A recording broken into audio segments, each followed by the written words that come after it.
တင်းဘဝမှာတခါမှတင်မြင်မှုမှာမဟုတ်တဲ့ထိုင်မိုးထုတ်ထားတာမဟုတ်တဲ့ထူးဆန်းဆန်းထိုင်ကုန်များအားလုံးပဲမင်္ဂလာပါကျွန်တော်ရဲ့ channel ကနေပြန်လည်ပြီးတော့ကြိုဆိုလိုက်ပါတယ်အားလုံးပဲသိကြတဲ့အတိုင်းထိုင်ကုန်ဆိုတာကျွန်တော်ဖိစိန်ခံပြီးတော့ထိုင်မိုးတွေထုတ်ထားတာဖြစ်ပြီးတရင်ကုန်ထိုင်မယ်ဆိုရင်လည်းကိစ္စမရှိပါဘူးဒီနေ့ဗီဒီယိုလေးမှာတော့ထိုင်မိုးတွေထုတ်လုပ်ထားတာမဟုတ်တဲ့ထူးခြားထိုင်ကုန်တွေအကြောင်းကိုတင်ဆက်ပေးသွားမှာဖြစ်ပါတယ်ဆိုဗီဒီယိုလေးကိုမစားခင်မှာကျွန်တော်ရဲ့ channel လေးကိုလည်း like and subscribe လုပ်ပေးသွားဖို့လည်းမမေ့ပါနဲ့ခင်ဗျာကဲအားလုံးဆင်သင့်ပြီဆိုရင်ဒီနေ့ဗီဒီယိုလေးကိုကျွန်တော်စလိုက်ရအောင်ပါ Pain in the back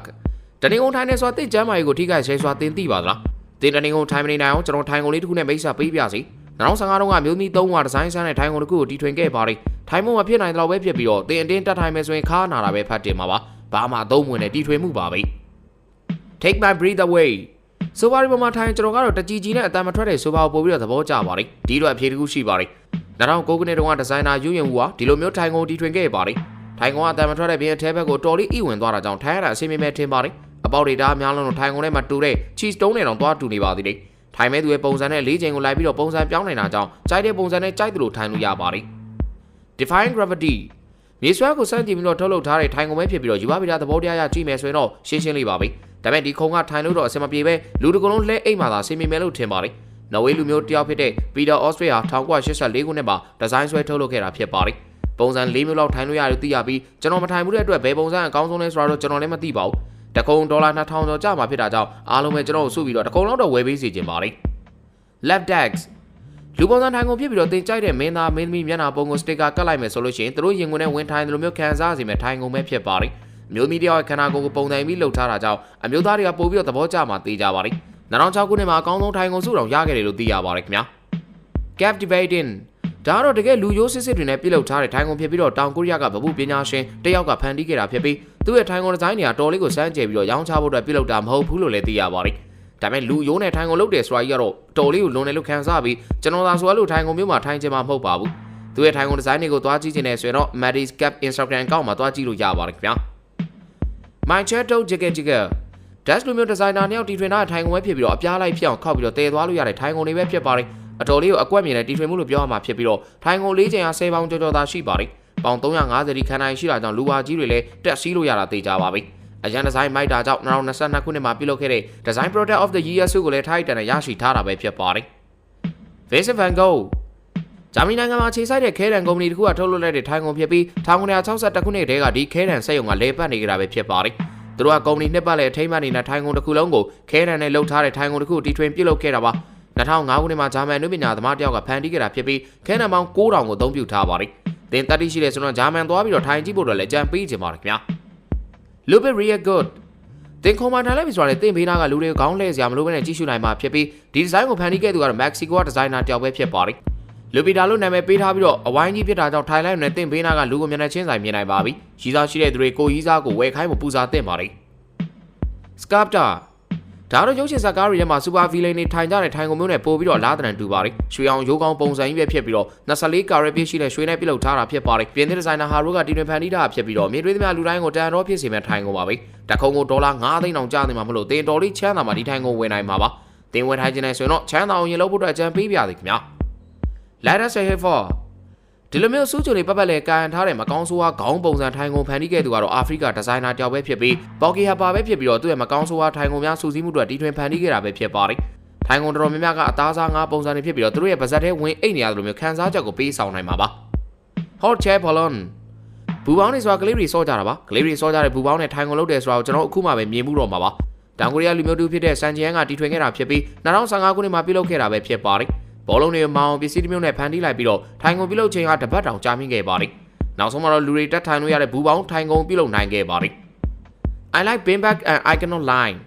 2019ခုနှစ်မှာဒီလူကသူ့အတွက်အမြဲတမ်းထိုင်ကုန်ရမယ်ထိုင်ကုန်ကိုသူ့အတွက်သူပြုလုပ်ခဲ့ပါတယ်။သူကသူ့ဝေးတဲ့အင်ဂျီမှာ beanbag ကိုထည့်ချုပ်လိုက်ပြီးတော့ဒီအင်ဂျီကိုဝေထားမယ်ဆိုရင်တခါတည်းထိုင်လိုက်ရုံပါပဲ။ထိုင်ကုန်သေးလာသူဖြစ်လာမှဖြစ်ပြီးတော့မတ်တရလို့ညောင်းလာသူခံစားနေရပြီဆိုရင်တခါတည်းထိုင်ချလိုက်ရုံပါပဲ။အတော်လေးကိုစင်ပြေတဲ့ထိုင်ကုန်ပါပဲခင်ဗျ။တထဲကို$89.9ပဲရှိတာကြောင့်အတော်များများတက်နိုင်တဲ့ဈေးဖြစ်ပြီးဝယ်သင့်တယ်လို့လည်းထင်ပါတယ်။နောက်မှာတော့ကုမ္ပဏီကပိတ်ချခံလိုက်ရပါတယ်ခင်ဗျာ။ Stairway to Heaven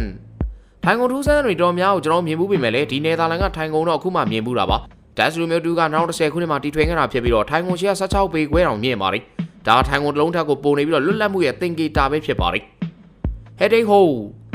တင်ထိုင်နေလူမမြင်စေချင်မှုဆိုရင်တော့ဒီခုံကိုဝယ်လိုက်လို့ရပါတယ်တန်ချောင်းနေနဲ့ပြုတ်ထားပြီးတော့ကွေးလို့ဆန်းလို့ရအောင်ပြုတ်ထားပြီးအထဲမှာအခေါင်းပေါက်ကြီးဖြစ်နေကြအောင်ထိုင်ကုန်မှာထိုင်ရတာပြင်းနေပြီဆိုရင်ထိုင်ကုန်ထဲကိုဝင်အိတ်လိုက်ရုံပါပဲလူမမြင်အောင်ပုံကွယ်ခြင်းတဲ့သူတွေအတွက်ကတော့ဒီထိုင်ကုန်ကတော်တော်လေးကိုတင့်တော်တယ်လို့ပြောရမှာပဲဖြစ်ပါတယ်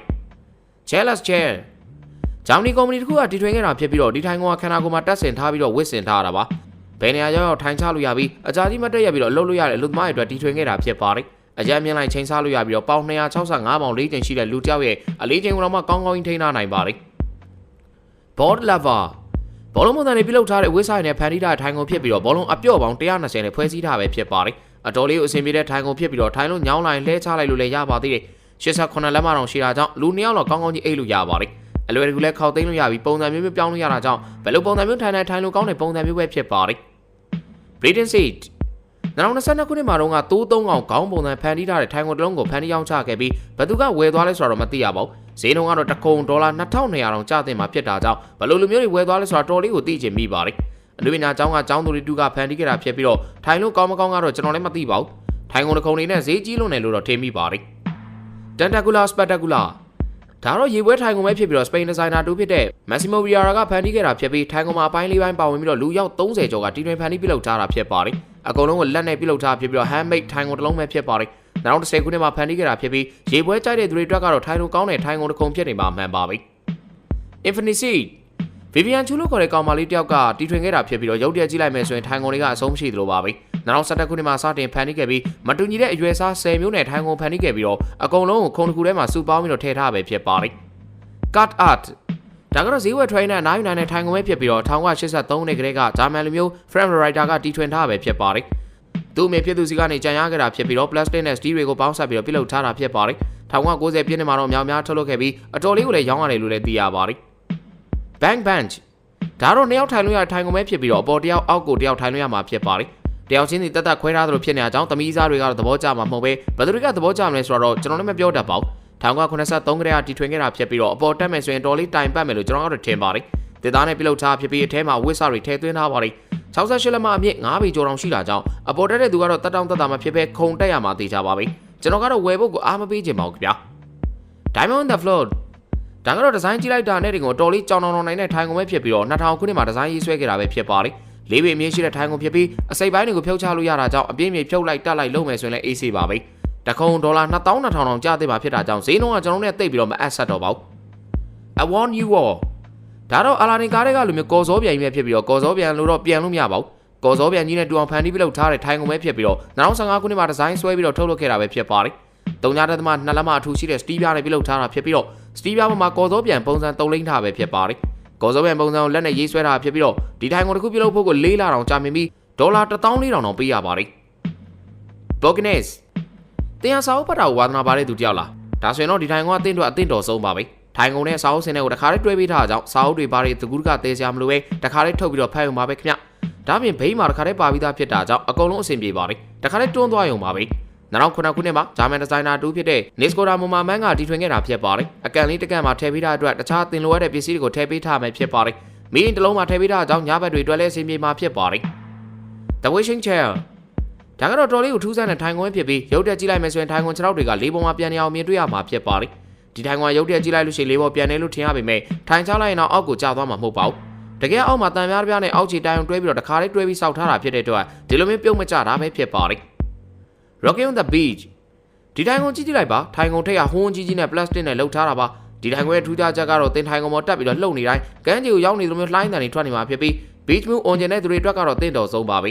ကိုရီးယားလူမျိုးတူကဖန်တီးခဲ့တာဖြစ်ပြီးတော့ကျွန်တော်တို့ဒါကိုသဘောကျပါတယ်ဆိုတော့ဒီနေ့ဗီဒီယိုလေးကိုတော့ဒီမှာဆုံးသတ်ပြစီဒီထိုင်ကုန်လေးတွေကဘယ်ထိုင်ကုန်သဘောကျဆုံးလဲဆိုတာလေးပြောပြခဲ့ကြပါဦးခင်ဗျဆိုတော့ဗီဒီယိုဆုံးနေကြည့်ပြီးတဲ့အတွက်လည်းအားလုံးကိုကျေးဇူးတင်ပါတယ်ခင်ဗျ